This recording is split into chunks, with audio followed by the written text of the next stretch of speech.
Okay. Well, first off, I'm John. Nice to meet you, man. I- You broke up there for a second. How's that? Uh, yeah, that works. All right. John, nice to meet you. I'm Wes, Nice to meet you, Wes. Uh, also known as the Wild One or Wild West, whatever you want to call me. right. Let's see. Can you introduce yourself and tell us where you're from? I'm from a little town in southwest North Dakota. Uh, how did you first get into motorcycles and custom builds? I started getting into custom cars when I was like 14. An old school hot rodder took me for a ride in a little 34 Ford pickup before I could see over the dash, and it went from there. Right.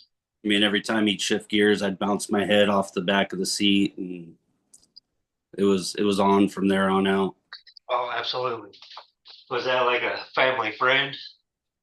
It was actually my older brother's, one of his high school buddies' dads. That's awesome, man. Yeah. Uh, I don't know what this camera is doing. I just look, zoomed in on me. I apologize, man. I'm not a tech person. This whole tech scene's new to me, and I'm trying to figure all this out too. Oh, it's all good. Do you remember your very first bike you ever worked on? What was it like? Yeah, it was actually, I don't know, I must have been maybe 10, 12, and I got a little trail, like a 79 or a 75 trail Honda or something like that. I don't remember what year it was, but that was my first bike. When we got it, it was kind of beat up. It had been used, Hmm. and we had to fix the tank on it. It leaked a little gas, and we ended up JB welding that and used something and got her running. And I rode the hell out of that thing. Right. Uh, who or what inspired you to start building motorcycles? I mean, I've always kind of been drawn to bikes. I built cars for a while, and and bikes are, I think, more of a personal expression of who you are and what you want to be. It's rolling art in my eyes. Right. So, I mean, there's a lot of builders from the old biker build off in the '90s, that the Discovery Channel did. Yeah. I can't say that there's really anyone, you know. It's just it was inspiring. Yeah. What's your favorite memory related to riding or building motorcycles? Mm, That would yeah, stun a lot of people. right. I mean, I don't know. I mean, I guess just the freedom of riding, you know. Every ride's different. If you're there for the ride or just enjoy the peace that it brings people. Um, I guess one of my fondest memories is I got pulled over on one of my first bikes, and I was in excess of doing like 100 miles an hour, and the cop said he heard me coming before he saw me, and he never even like started the car. He was on the opposite side of the road. I was coming to him, and he just turned on the lights, and he told me, I heard you coming. I turned on the lights before I saw you, and I figured either this was going to be a chase or you were going to pull over, and he basically pulled out from where he was parking and turned behind me. So there was no point in running. No, No. not at that point. Oh. How would you describe your building style in just a few words? My building style. I think every bike's different, you know. I think building a bike with a theme or maybe something a part that inspires you and just using that to focus the direction of the build. Right. What do you think sets your builds apart from others? Well, I've actually never built a custom bike. So, I mean, I've done a lot of different fabrication on cars and hot rods and stuff. So, well, I guess we'll see. We'll see what sets me apart from everybody else. Right. Do you have a signature detail you always try to include in your bikes? Yeah, well, from never building one, I wouldn't say I have a signature detail, but something something might pop out on this build that Stands comes out, out to be my signature. Yeah. right? What is more important to you, performance, style, or originality, and why? I would probably say style and originality. I think they go hand in hand. Yeah, Um, you know, style feeds originality. It's hard to do something original in the bike scene that somebody hasn't done before, right. so putting your own spin on things and personalizing the bike or the build is what I think sets people apart. Absolutely. Uh, what made you want to enter this competition? I guess I've never let fear or common sense ruin a good time. You know, I just the challenge of doing it. Um, yeah. I like that saying. What's the biggest challenge you expect to face during this build? Probably getting my shit together. Like I'm the dark horse in this build. I don't have an established shop. Right. I've never built a custom bike. I've been around bikes and shows and always like different stuff like that. So I think people have a tendency of holding themselves back, and that's why I entered the build. Right.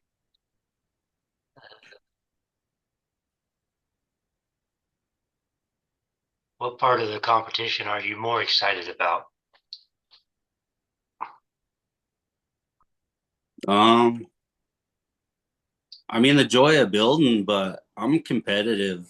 I mean, it doesn't matter if we're playing cornhole, if we're barbecuing, or playing hopscotch. I'm there to win. So, you know, That's the next question. What's more important to you? Or, I'm sorry, are you more motivated by winning or just showing your work to the world? I would say showing my work, showing my ability to fabricate, to um, implement a design and something and just roll with it. Right. I mean the icing on the cake is to win, but to make something that's functional and stylish, you know, that's what I do it for. Right. What's your dream bike to build if money and time were no issue? Oh man. I mean, does it have to be one bike? I mean, if money and time wasn't an issue, I'd just keep on building bikes. I Absolutely. wouldn't limit it to one. So, Who would you love to see riding one of your bikes someday? um, I would say Indian Larry, but you know, Rest in he's peace. no longer with us. Yeah.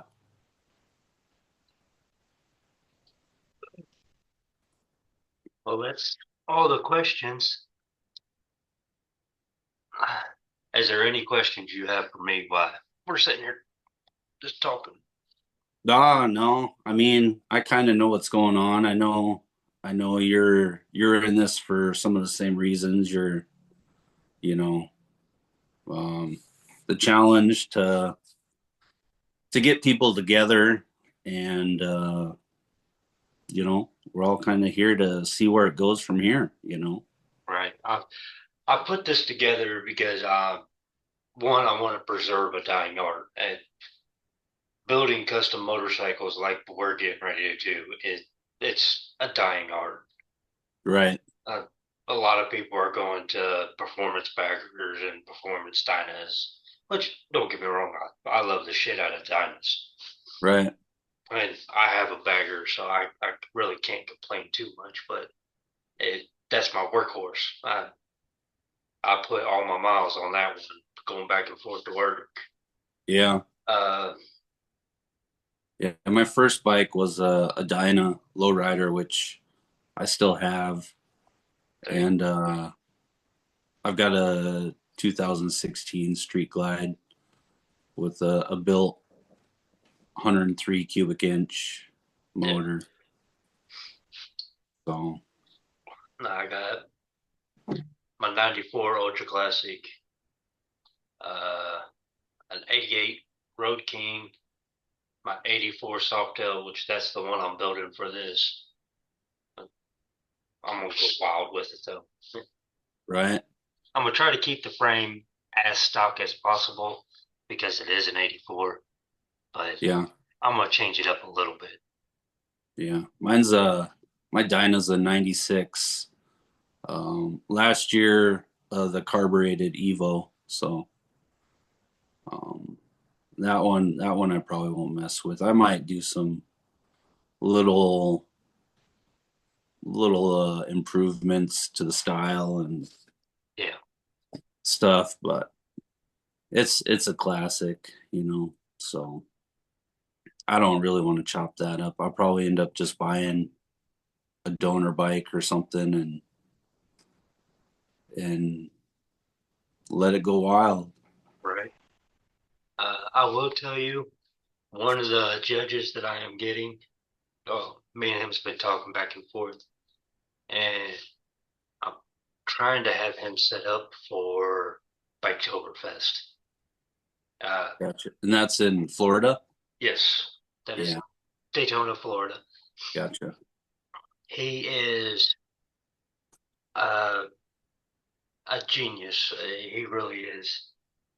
He all his builds are built in a cargo container. Like that's his garage. Oh, nice. Yeah, it's fucking cool as shit. And he is meticulous on details. So that's and he's very honest, and that's the reason why I'm asking him to judge. He's going to be honest with us, give us pointers, but he's not going to beat us down.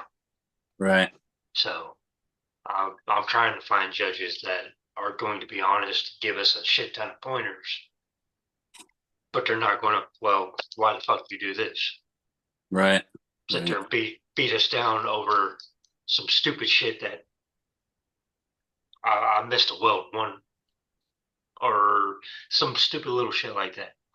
right, So I I want to create something that's going to save a dying art and help the next generation.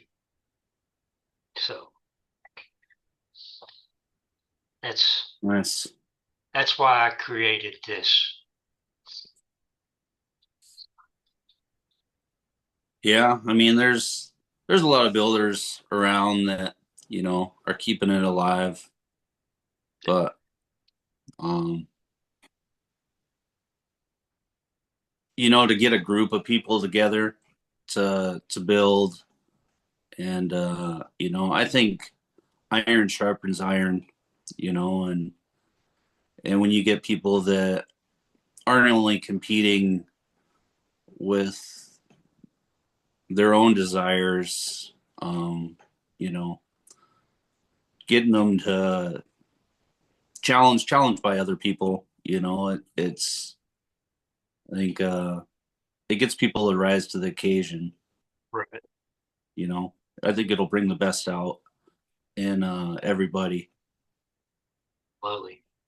I I'm trying to get, or well, I got builders from all over, and a lot of them, like Mean and Minko, they're from Maine, Yeah. and then Defiance down in Virginia. So Okay.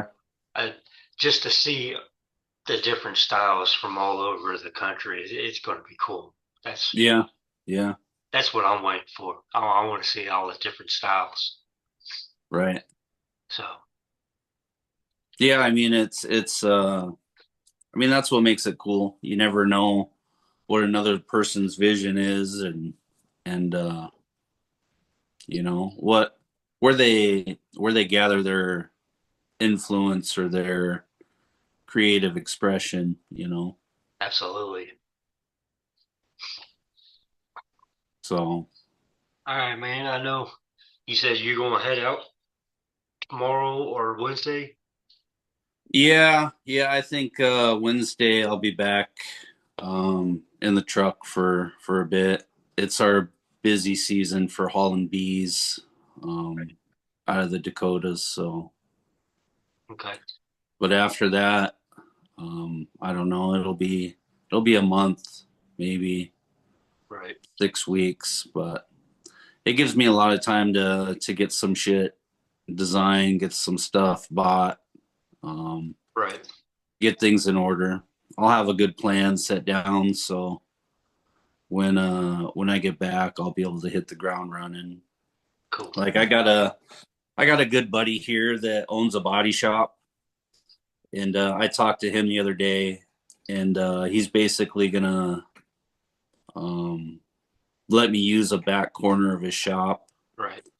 just a little hole in the wall area. I mean it's got space, Right. um, plenty enough to put some a bike together, and I'll have some cool backdrops. I'll have my Street Glide there and my Dyna, and I got some other projects that I picked up. I picked up a 370 1972 1970 Yamahas, Yeah. and another like 73 Yamaha, There you um, go.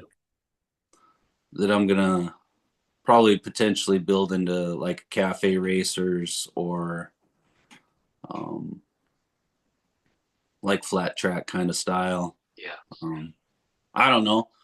We'll see. We'll see what happens with them. I don't know if I can get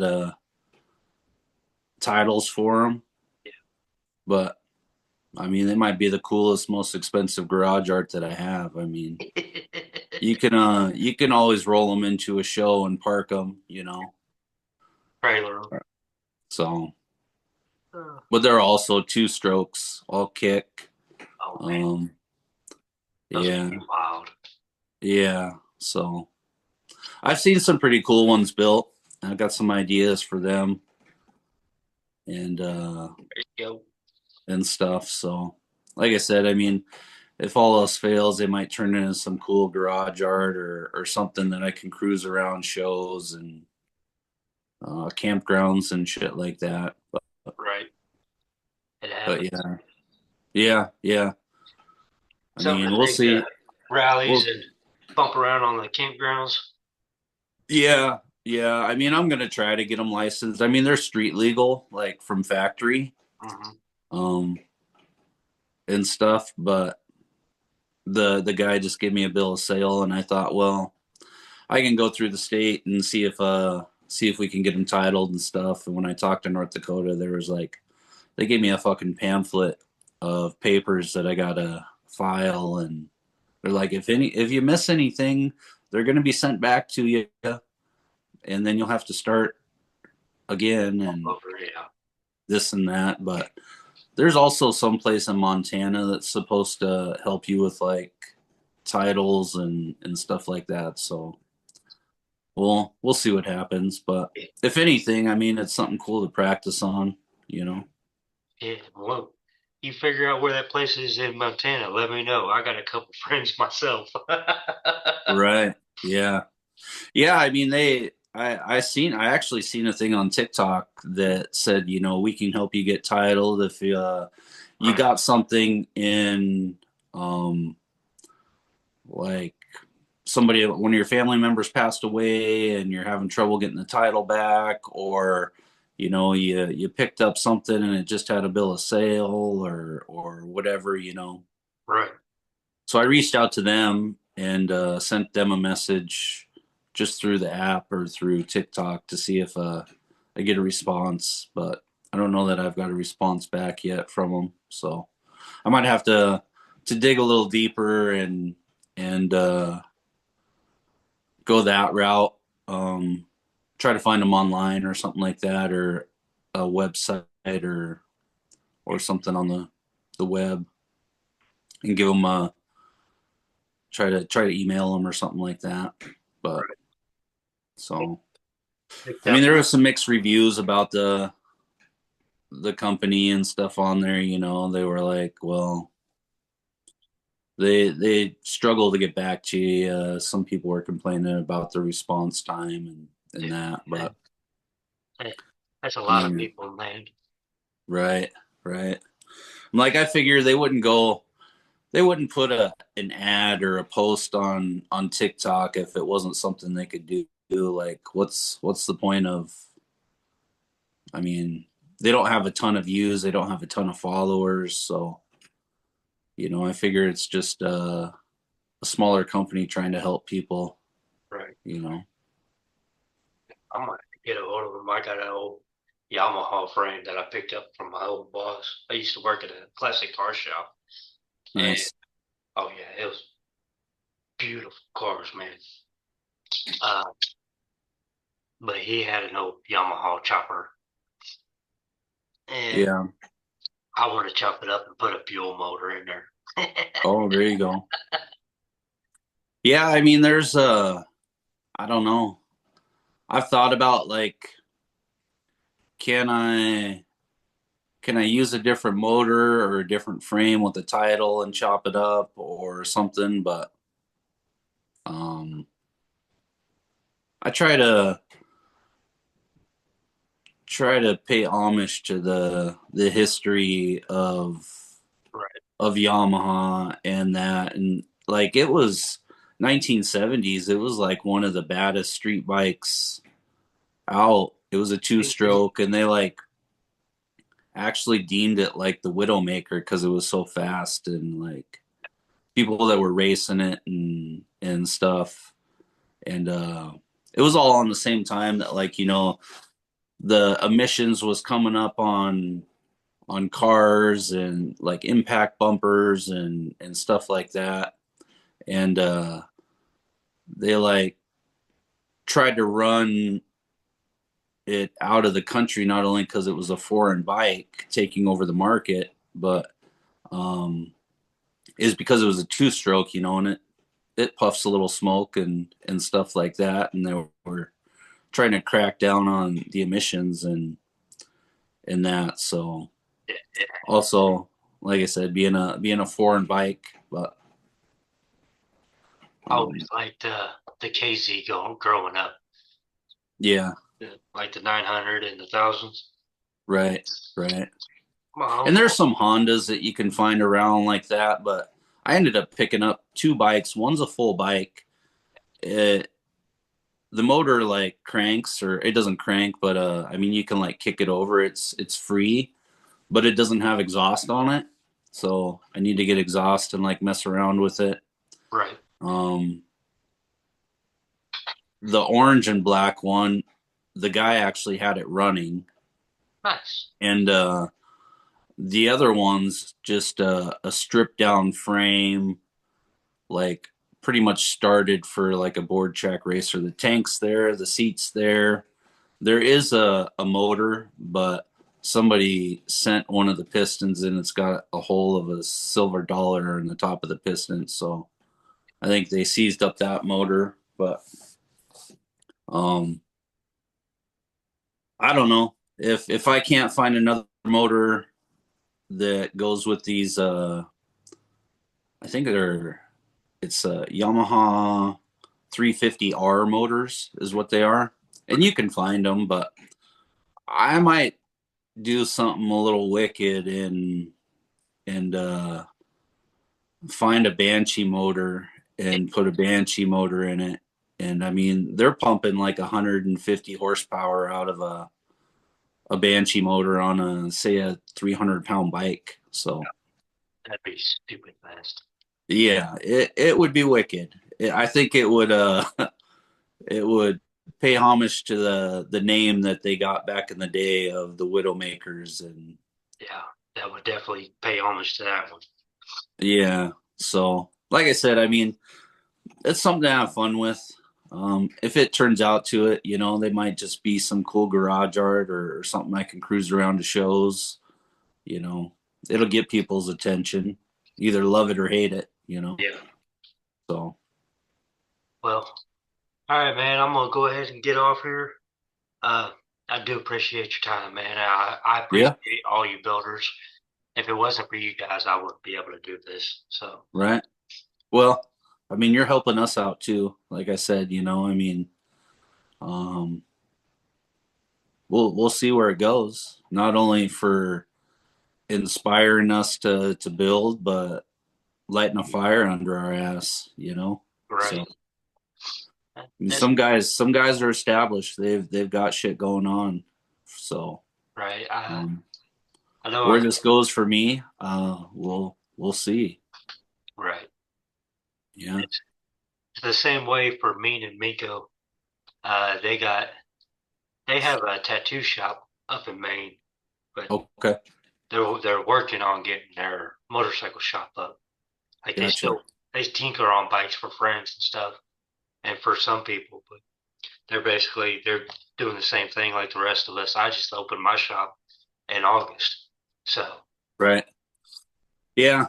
I mean, I think by the time I'm back from the truck, I should have a website set up, and hopefully I'll have a business name and everything locked down and stuff. So there you go. to establish a little something more solid. So There you go, man. All I right, mean, man. I got a lot of grand plans and some stuff like I told you I've been thinking about for a long time. I mean, that's the one thing I got in the truck is I got a lot of time to think about shit. So, Oh, you know, that, that's one thing I love about my job. 90% of the time, we're just chilling out in the office. yeah, So I got a lot of time to think about designs and things like that. yeah, But then I got days like last night to where it goes haywire in a quick second. right, right, yeah. So, yeah, I mean, I figure if I can dedicate 13 to 14 hours a day to driving truck and being on the road, I mean, if I put that same effort into building a bike or something that you know, well, who knows what'll come of it. Absolutely. All Yeah. right, man. Well, I hope you have a great day. Yeah, thank you again. Yeah. I appreciate your time, John. You know. Absolutely. I appreciate yours, man.